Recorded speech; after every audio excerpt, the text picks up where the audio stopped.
दोस्तों, मेरा नाम संगीता है और मैं देखने में भी काफ़ी स्मार्ट और सुंदर हूँ। लेकिन पता नहीं क्यों मेरे पति मुझसे उतना प्यार नहीं करते थे जितना कि पति-पत्नी में होता है। यूँ कह सकते हैं कि मुझ में कम इंटरेस्टेड थे। मैं भोपाल से पुणे जा रही थी। सुबह 9 बजे मैं बस में बैठ गई। भोपाल से पुणे पहुँचने में लगभग करीब 15 घंटे लगते हैं। मुझे ट्रेन से सफ़र करना बिल्कुल पसंद नहीं है, इसलिए मैं हमेशा बस से जाने का ही तय करूँ। जब मैं भोपाल की बस स्टैंड से बस में बैठी, तो वहां कोई खास भीड़ नहीं थी। मुझे खिड़की के पास की सीट मिली और मैं आराम से बैठ गई। लेकिन मेरे मन में एक बड़ी चिंता थी। मेरे पति का कुछ साल पहले भोपाल में ट्रांसफर होने के बाद वहां रहने लगे थे। जब वह पहली बार सामान लेकर भोपाल गया, तब मैंने उसके साथ जाने के लिए कहा। लेकिन उसने मुझे समझाया कि संगीता, चिंता मत करो, कुछ महीनों में मैं वहां सेटल हो जाऊंगा, फिर तुम्हें ले आऊंगा। लेकिन वह मुझे कभी नहीं लेकर गया। मैंने कई बार उसे समझाने की कोशिश की कि मैं यहाँ अकेली नहीं रह सकती। हम पति पत्नी हैं, अलग रहना सही नहीं है। लेकिन वह मेरी बात सुनने को तैयार नहीं था। उसके भोपाल जाने के बाद उसका व्यवहार धीरे धीरे बदलने लगा। शुरू में वह मुझे हफ्ते में 1-2 बार फोन करता था, फिर महीने में 1 बार, और अब तो वह 4-5 महीनों में फोन करने लगा था। फिर मुझे एक रिश्तेदार से एक चौंकाने वाली खबर मिली। भोपाल में मेरे पति ने दूसरी महिला से शादी कर ली है और वह उसके साथ रह रहा है। यह सुनकर मुझे बहुत बुरा लगा और गुस्सा भी आया। इसलिए मैंने सच जानने के लिए भोपाल जाने का फैसला किया। भोपाल पहुंचने के बाद मैं चुपके से पूछताछ की और जो मैंने सुना था वह सच निकला। मेरा पति वास्तव में एक दूसरी महिला के साथ रह रहा था और उनका एक बच्चा भी हो गया था। यह सब मैंने दूर से ही देखा। उससे मिलने या बात करने की मेरी इच्छा नहीं हुई, क्योंकि मुझे लगा कि उससे मिलकर कुछ नहीं होगा। मैं बहुत निराश हो गई थी। पिछले कुछ वर्षों में मैंने उसके ऊपर कितना भरोसा किया और उसकी यादों में अपना जीवन बिताया था। एक दिन वह मुझे अपने साथ ले जाएगा, इस उम्मीद में मैंने कितने साल बिताए थे। लेकिन उसने मुझे जो धोखा दिया, उसे देखकर मेरे दिल पर बड़ा आघात हुआ। मैं अपनी सीट पर अकेली बैठी हुई थी। मेरी सीट 2 लोगों के लिए थी, लेकिन बस में काफी जगह होने के कारण कुछ समय के लिए मेरी सीट खाली रही। अगले एक स्टेशन पर बस रुकी और कुछ लोग चढ़े। उनमें से एक आदमी मेरे पास आकर बैठ गया। बस में बैठे बैठे काफी समय बीत चुका था और मुझे थकान महसूस होने लगी थी। दोपहर के 3 बजे बज चुके होंगे और मुझे प्यास भी लग रही थी। इसलिए मैंने अपनी बैग से पानी की बोतल निकाली, लेकिन बोतल में पानी तो खत्म हो चुका था। मैं बोतल को वापस रख रही थी, तभी मेरे पास बैठे उस आदमी ने देखा कि मुझे पानी चाहिए, लेकिन मेरी बोतल का पानी खरे खत्म हो गया था। वह बोला, मैडम, आपको पानी चाहिए।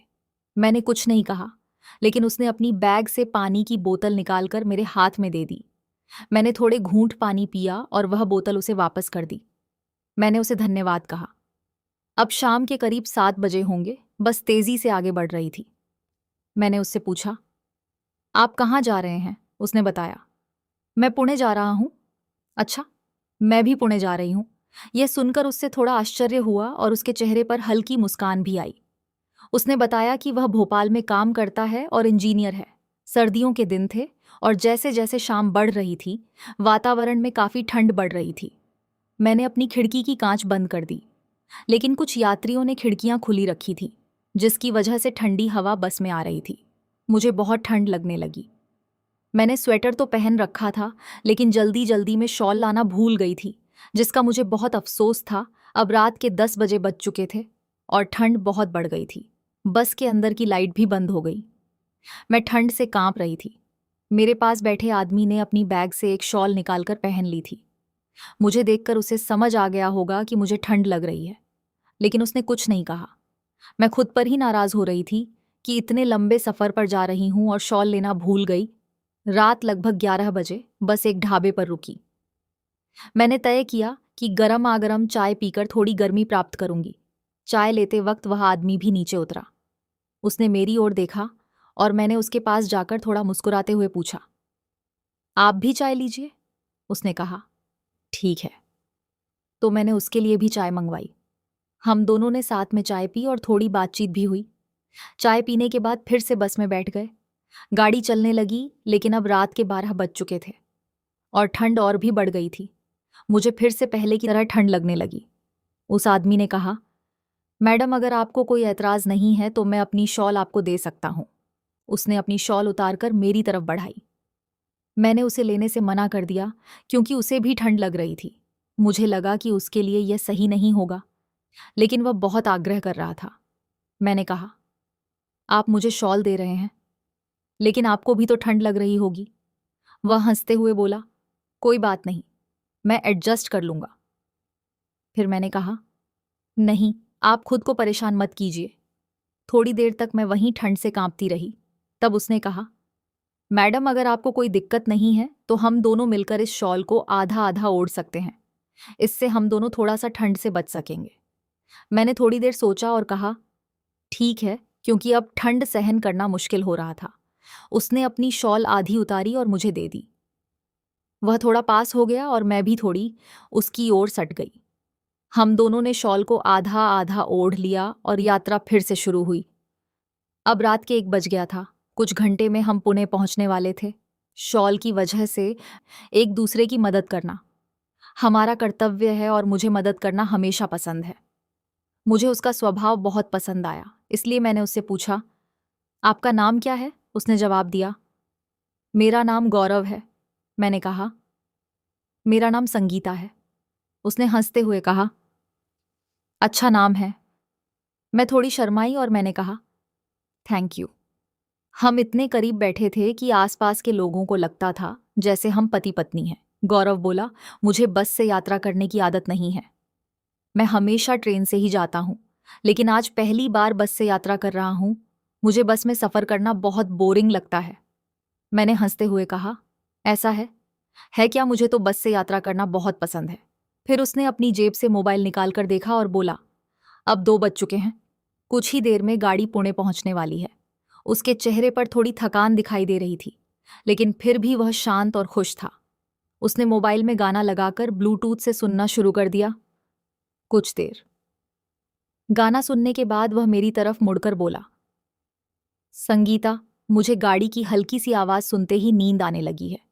उसके कंधे पर सर रखकर मुझे एक तरह की सुरक्षा और शांति में महसूस हो रही थी। कुछ समय बाद गाड़ी पुणे पहुंच गई। उसने मुझे हल्के से आवाज़ देकर जगाई, लेकिन मेरी नींद इतनी गहरी थी कि मैं जाग नहीं पाई।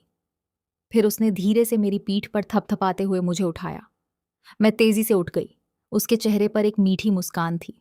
वह बोला, सॉरी, लेकिन पुण्य आ गया है। आप गहरी नींद में थी, इसलिए जगाया नहीं तो आपका स्टॉप छूट जाता।